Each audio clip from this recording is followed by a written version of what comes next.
Hey traders, welcome back. I made a video last week about the different ways that people trade the zero DTE strategy and how maybe some of them are stretching the truth a little bit on the results that they're getting. Got a lot of feedback on that, so I wanted to give you a little bit more in-depth follow-up on that.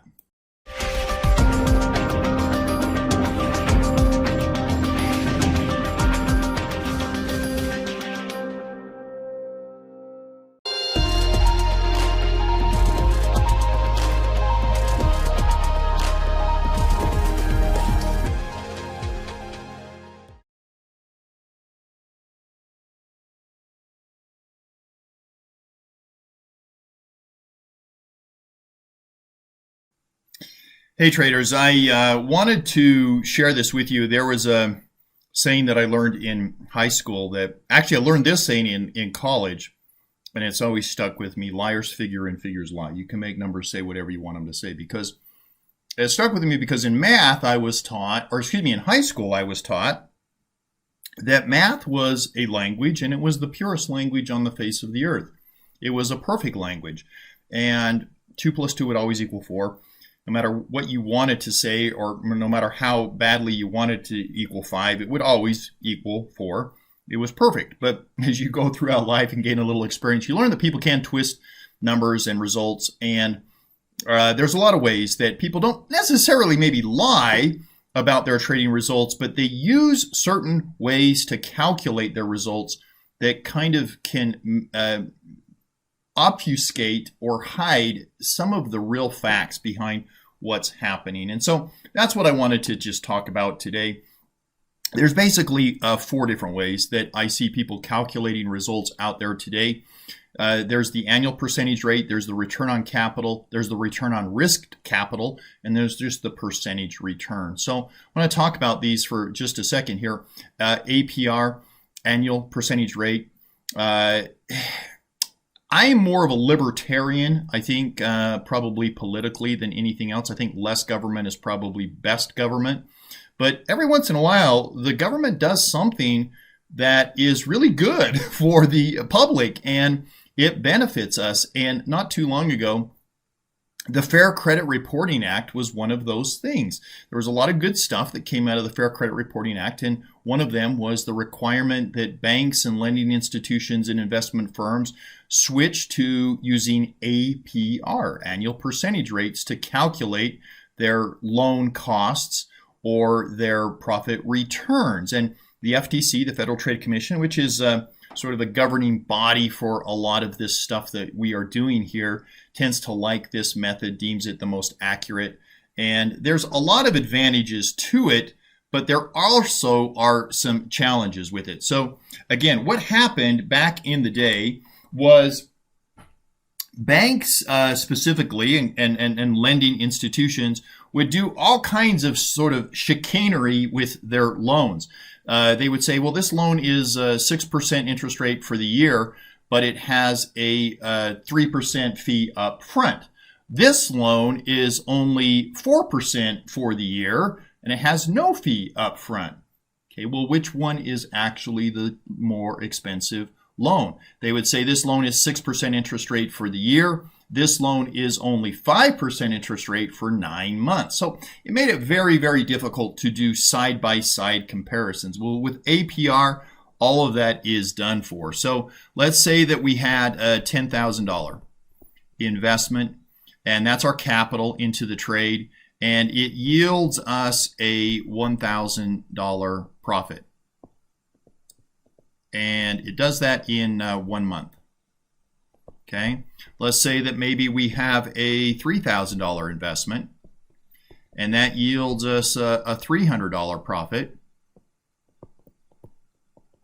And maybe it does that in 3 weeks. And then finally, let's say that we have a $1,000 investment, and it yields us a $100 profit, and it does it in 1 day. Okay. One of these is going to be the best in terms of percentage results, right? Percentage returns. But how do you calculate that? Well, APR would help us do that, right? So $1,000 profit on a $10,000 investment over a 1 month period of time. The annual percentage rate on that, the annual percentage rate would be 120%, right? 120% on that. The $3,000 yielding $300 in 3 weeks, well, that would be 160% APR. That would be even better. $100 profit on a $1,000 investment in 1 day. Well, that's just, if you compound every day, 365 days a year, it's 365% APR, right? This trade right here that made you a $100 profit is actually the far and away the best APR, the best annual percentage rate trade. That's fine. That's APR serves its purpose. I love APR. We will use APR in certain instances when we're doing disparate trades over different time frames, and we want to say, okay, this trade lasted 2 days or 2 weeks. This trade lasted 2 months. Which one really was the better trade? You use APR to calculate that. The one challenge with APR that you will have is that people will do this. This happens all the time, right? Where you can make $100 in a day on a $1,000 investment. That's fine. But then they will take that and extrapolate it out to that number and say, well, I'm making 365% a year. Well, are you really?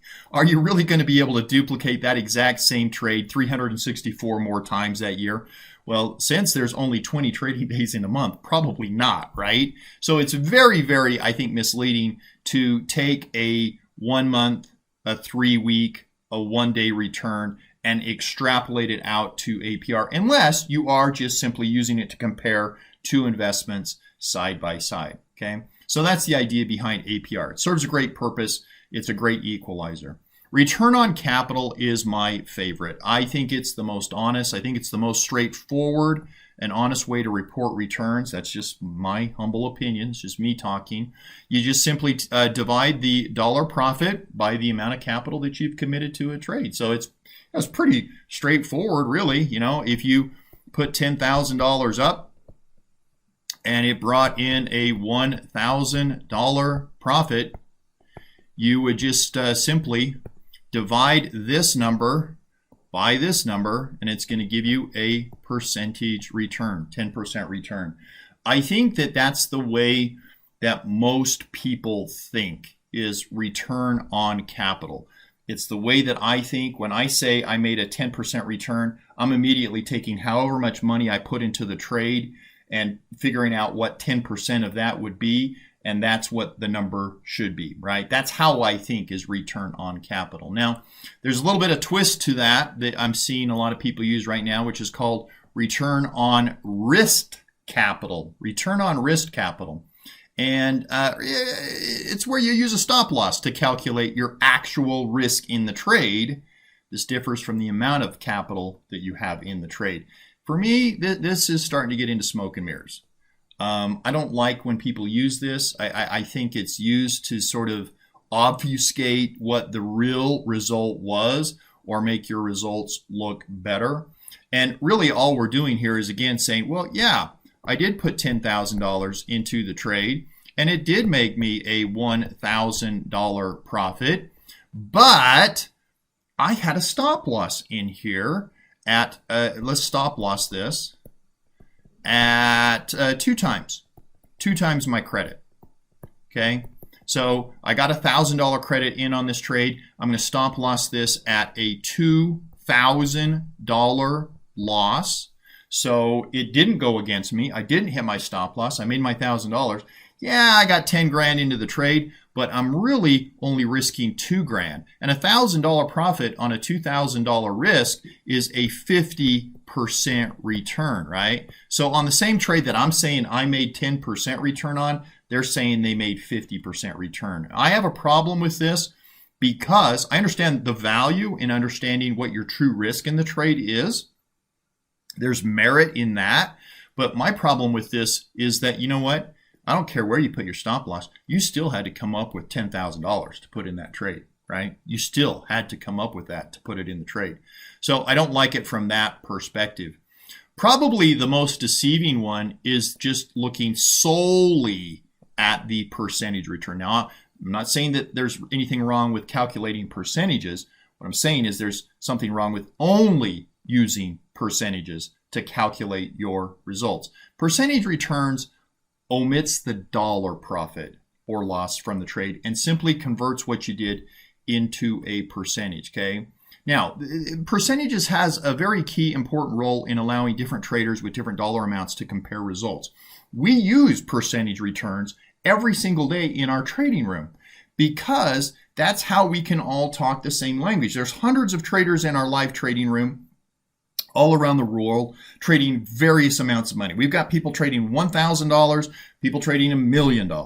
So how does the person that put $1 million in his trade compare his results with somebody that put just $1,000 in their trade? Well, we use percentage returns, right? So look, 10% return is 10% return, whether you put $1 million in or $1,000 in, right? And that lets each one of our traders understand how they're doing in comparison to everybody else. If you talk about dollar returns solely, obviously that's not going to be a fair comparison. The guy with $1 million is always going to look like he's a superior trader, right? So using percentage returns serves a purpose, but these gurus out here that you see, I believe, use this in a way to sort of hide the truth with their trades. And the example that I'll give you is the butterfly trade. There's a lot of people trading the butterfly strategy for their 0DTE trades. The butterfly trade is probably one of the best trades ever. I think it is absolutely the most underutilized trade. I think of all the trading strategies out there, this is the one that probably gets the least amount of love. And it probably should get the most amount of love. It's an awesome trade. It's a fantastic risk-reward profile. It's very difficult to get hurt in this trade. And you can see this example right here for one. This trade right here, I'm putting a max of $25 in the trade. You know what? This trade doesn't work. Skip lunch for a day. You'll be fine, right? Very, very difficult. Very, very difficult to get hurt with the butterfly. Very difficult to blow up an account if you're using butterflies, right? So I'm putting $25 at risk in this trade. I have a max profit potential of $475. Now you'd have to hit the very top of the tent there to get $425, but you could get $200, $300 anywhere in this range. So when people will tell you with butterflies that you can make 3 times to 10 times your money, you can make a 300% to 1,000% return on your trade, that's factual. That is absolutely factual. The numbers don't lie. You truly can make 3 times to 10 times your money on these trades. The problem with this trade is right here. Your probability of profit, 6%. Now, sometimes you can get them as high as 18 to 20%, but nevertheless, the point is these trades don't work very often. So because they don't work very often, this is the type of money that you usually see getting put into these trades. Maybe if you're a high roller, you'll put $100 or $200 into these trades, right? But you're not going to put $10,000 in a butterfly. Nobody is going to put $10,000 in a trade that works 6% of the time, right? They serve a purpose. We do them every single week in our 0DTE trades, but we do them as an overlay trade, as part of a bigger trade, as part of a bigger picture, okay? So the reason that I just stress this is because it is true. You can make 300% to 1,000% return on a butterfly, but you're not going to do that all the time, and you're not going to do it with a whole bunch of money. The reason I know that nobody's doing with this with a whole bunch of money is because, you know, if you started with $5,000 and you were able to, let's forget about talking about 1,000% returns. If you were making 1,000% returns after doing this 11 times, you would be the wealthiest person in the world. You would make Elon Musk look like a pauper. Okay, let's just say that we're going to do 300% returns 11 times, starting with $5,000. You double it each time. In the 11th double, you've got $2.6 billion. Something wrong with that, folks. Something wrong with that. So anybody that's talking about making 300%, I just made 300%. We just made 1,000%. We just made 800%. I'm like, man, and you've been doing this for a year? You've been doing this for 2 years, 3 years? I mean, you got to have at least $10 billion, right? They don't. They don't. So again, be aware of how people are talking about their returns.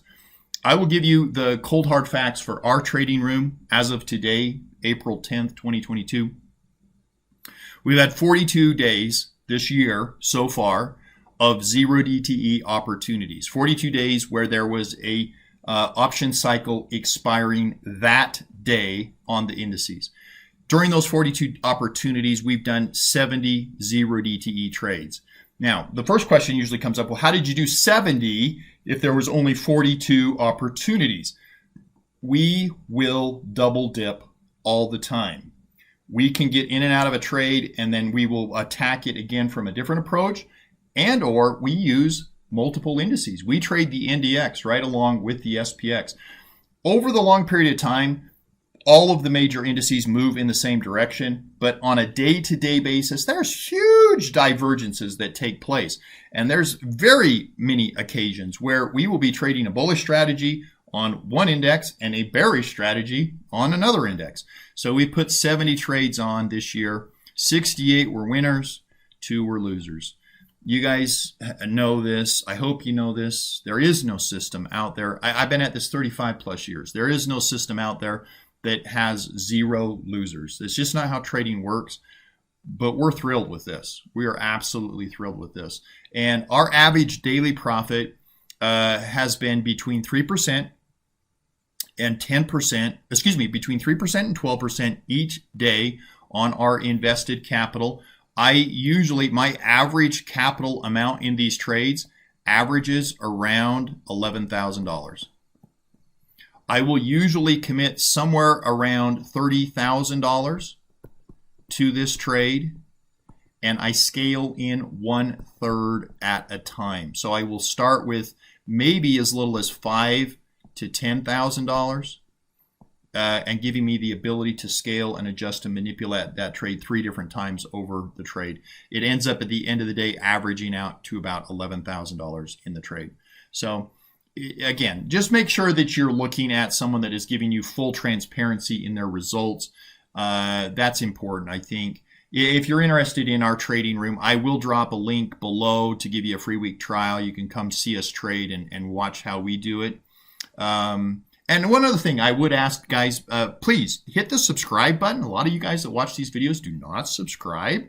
Hit the subscribe button and click the notifications bell so that you're notified when new videos come out. Appreciate you guys. Have a good rest of your Sunday.